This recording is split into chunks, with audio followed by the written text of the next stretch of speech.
라디오 생생경제. 오늘 가장 뜨거운 경제 뉴스를 제일 생생하게 전해드리는 시간입니다. 오늘 하늘을 보면서요. 그래, 바로 이 하늘이야 이랬습니다. 미세먼지 없는 날 정말 밥 안 먹어도 배부른 느낌이 드는데요. 지금 이 시간 2019 한중 환경장관 연례 회의가 열리고 있고요. 열리기 전에 맑은 하늘 계획 업무 협약서 서명식도 있었습니다. 정부는 앞서 미세먼지를 사회재난으로 규정했죠. 지난 1일 이낙연 국무총리가 주재해서 제3차 미세먼지 특별대책위원회 회의가 있었는데요. 여기서 여러 대책들이 나왔습니다. 오토타임즈 오하름 편집장 나오셨어요. 안녕하세요, 편집장님. 네, 안녕하세요. 오늘 하늘만큼이나 보이는 라디오가 화납니다. 네, 다행입니다. 전에는 네. 그 정수리만 나왔잖아요. 네. 이번에는 지금 우리 오하름 편집장님 얼굴 전체가 네. 오늘 가을 하늘처럼 환하게 나옵니다. 네, 감사합니다. 그때는 좀 숨길 수 있었는데 이제 표정을 못 숨기니까 절대 숨길 수 네. 없습니다. 네. 좀 부담되네요. 제가 말하고 있을 때도 웃고 계셔야 돼요. 네, 알겠습니다. 관리. 자, 여러분들 유튜브 들어오셔서 YTN 라디오 치시면요. 보이는 라디오로 함께 하실 수 있습니다. 오셔서 듣는 재미, 보는 재미 함께 느끼시기를 바랍니다. 자, 먼저 정부가 내놓은 이 미세먼지 저감 대책을 좀 살펴볼게요. 미세먼지 농도가 높아지는 다음 달부터 이 정부의 강도 높은 저감 대책이 시행되는 건데 주요 내용이 무엇입니까? 네, 맞습니다. 핵심을 꼽자면요. 기존에는 이제 미세먼지가 아주 안 좋을 때만 시행하던 것들을 이제 지속적으로 좀 시행을 하겠다라는 겁니다. 네. 그러니까 이제 계절을 두고 미세먼지가 심한 12월부터 3월까지 이렇게 4달 동안 계속해서 미세먼지 저감 대책을 시행하겠다는 건데요. 네. 그중에서도 가장 중점적으로 볼 것은 우선 공공부문에 대한 겁니다. 이제 공공부문 차량의 경우에는 수도권은 물론이고요. 6개 특별시, 광역시에서는 무조건 2부제를 시행하게 됐습니다. 그러니까 12월에서 3월 사이에요. 네, 맞습니다. 네. 4개월 동안 무조건 이 2부제 시행해야 되는 건데요. 네. 차량 번호의 끝자리가 홀수인 차는 당연히 홀수 날에, 또 짝수인 차는 짝수 날에만 운행을 할 수가 있다고 합니다. 네, 관용차나 임직원 차량 전부가 해당이 되고요. 그런데 뭐 청소차나 이런 것들은 계속 움직여야 되는 것들이니까 이런 것들은 제외를 합니다. 네. 나아가서 미세먼지가 너무 심각한 때에는 아예 공공부문 차량은 운행을 할 수조차 없어지게 됩니다.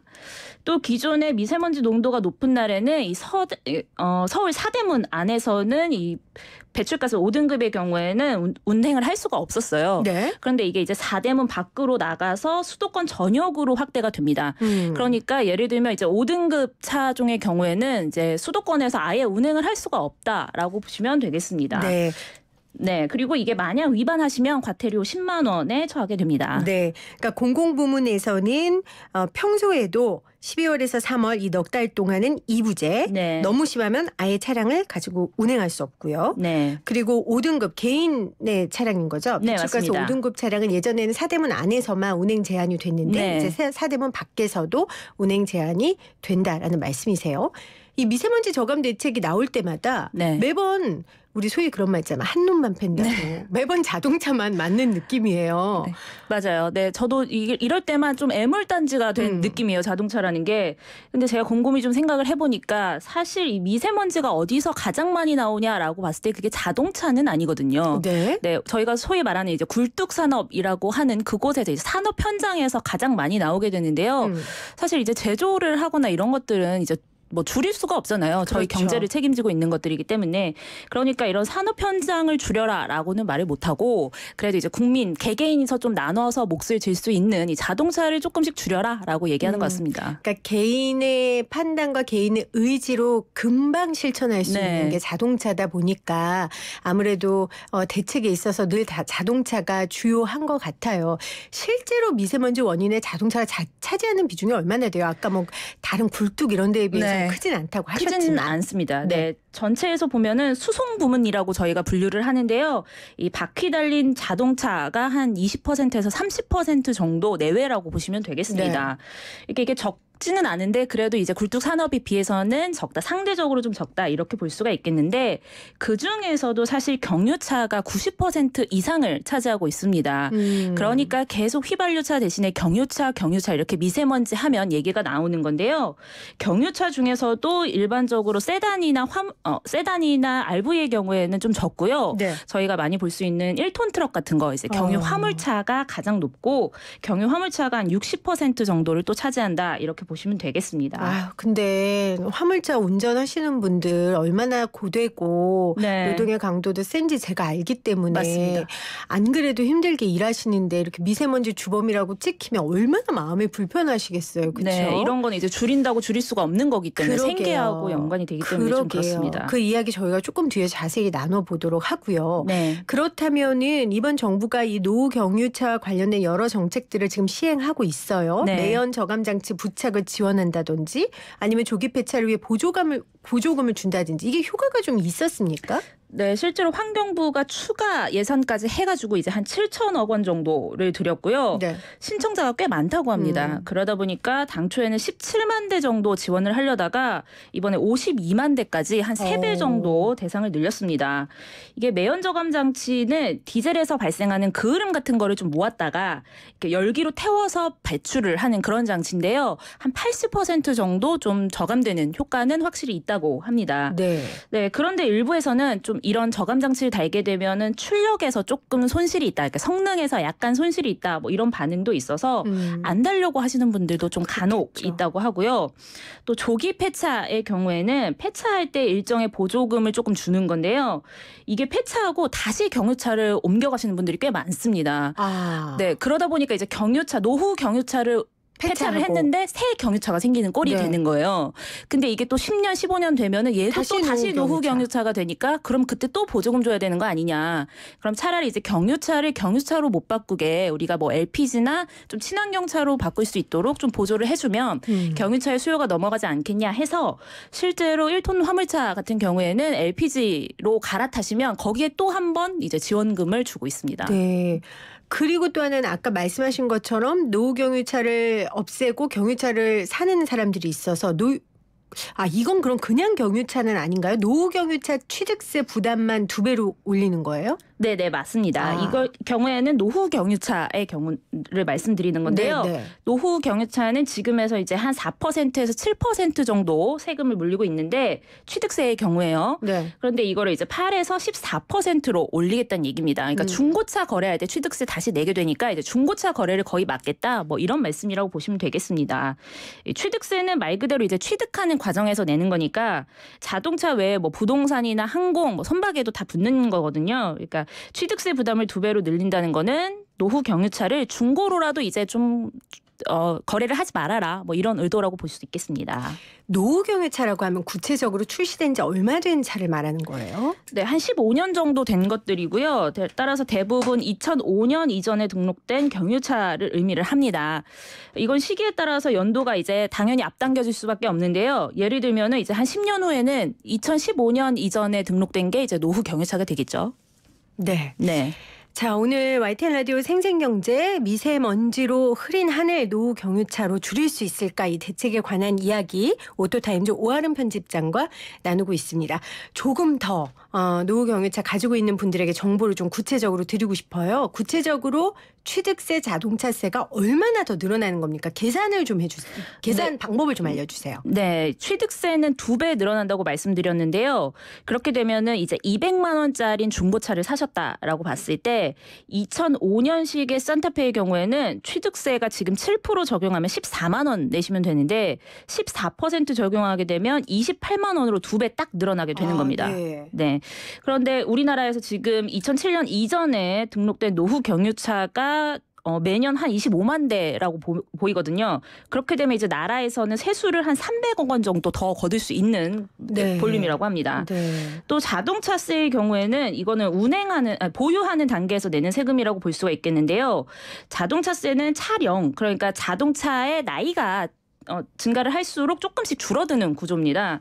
현재 정부는 승용차의 이 자동차세를 차량에 따라서 쭉 5%씩 좀 감가를 해주고 있는데요. 네. 그러다 보면 이제 한 50%까지 최대로 줄일 수가 있어서 예를 들면 이제 자동차세가 40만 원일 때 50%를 줄여서 20만 원 정도까지 받을 수 있게 되는 건데 이 공제해주는 비율을 좀 줄이겠다 이렇게 얘기를 하기도 했습니다. 네. 그래서 예를 하나 들어드리자면 이제 산타페의 경우에는 현재는 한 40만 원 정도가 부과가 되는데 2005년식의 경우에는 기존이라면 20만 원 내셔야 되는데 네. 앞으로는 24만 원, 그러니까 4만 원 정도 더 내셔야 되는 거고요.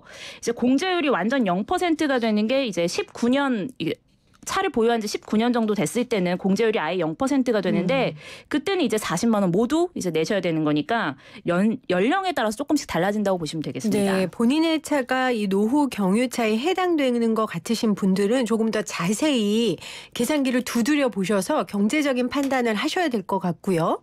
아까 우리가 앞서 이야기했지만 사실 노후 경유차 사는 분들, 타는 분들이 누가 좋아서 타겠습니까? 그렇죠? 네. 경제적인 이유나 아니면 절박한 필요와 이유가 있어서 사실 텐데 아까 뭐 정부에서 연간 1,000억 원의 세금 더 거둘 수 있다라고 얘기를 했는데 이 말이 왜 이렇게 좀 얄밉게 들리죠? 이거 얄미울 거 아니에요, 여러분. 네. 맞아요. 근데도 왜냐하면 미세먼지 대책의 일환으로 이렇게 세금 부과를 하는 게 과연 맞나 뭐 이런 생각이 들거든요. 네, 근데 이제 앞서 말씀드린 것까지는 사실 비영업용이에요. 그러니까 영업용을 제외했을 때 이게 적용이 될 것이다 이런 얘기고요. 네. 비영업용 자동차세는 지금도 이제 영업용과 비교를 했을 때 영업용의 경우에는 훨씬 저렴합니다. 그러니까 일반적으로 타는 분들하고는 좀 다른데 예를 들어서 이제 영업용의 경우에는 cc당 자동차세가 한 18원 정도라고 하면 비영업용은 80원이에요. 그러니까 한 4배 정도 이미 좀 차이가 나는 상황이고 네. 버스나 화물차도 마찬가지인데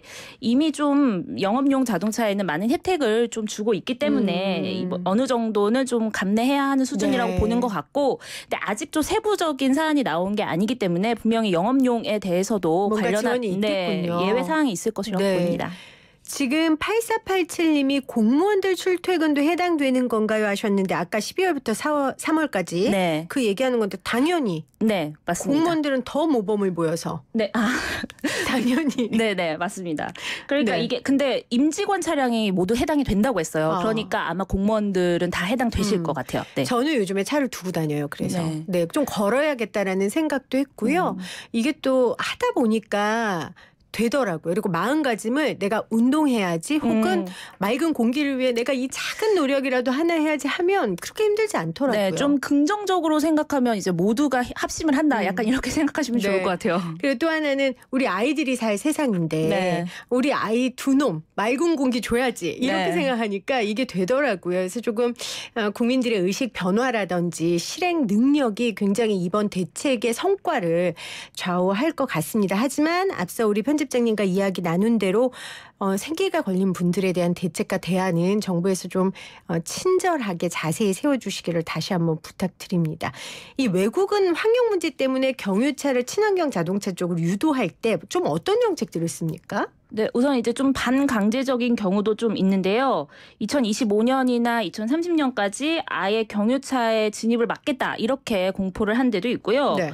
그런데 이제 그건 아직 이제 2025년이나 30년이 다가오지 않았기 때문에 어느 정도 실현이 될 것인가는 좀 지켜봐야 될 것 같고 지금까지 봤을 때는 사실 우리나라처럼 이렇게 세제를 좀 강력하게 규제를 두는 곳들이 많습니다. 네. 이 경유차에 높은 세금을 매기는 건 다들 아시겠지만 사실 디젤이 일으키는 환경 문제를 교정하기 위한 교정세의 그런 역할이 굉장히 크거든요. 그러니까 전기차 타시는 분들은 경유차 타는 그런 분들 때문에 이제 우선 약간 배출가스라던가 이런 환경 오염을 겪게 되는데 이를 교정하는 비용을 당연히 이제 경유차를 타는 디젤 타는 사람들이 조금 더 내줘라 이런 얘기잖아요. 네. 그러다 보니까 이제 해외에서도 이렇게 오염 물질 막기 위해서 교정세를 많이 매기는데 독일의 경우에서 봤을 때는 보유 단계에서 경유차에 저희처럼 똑같이 높게 자동차 세율을 적용하고 있습니다. 합니다.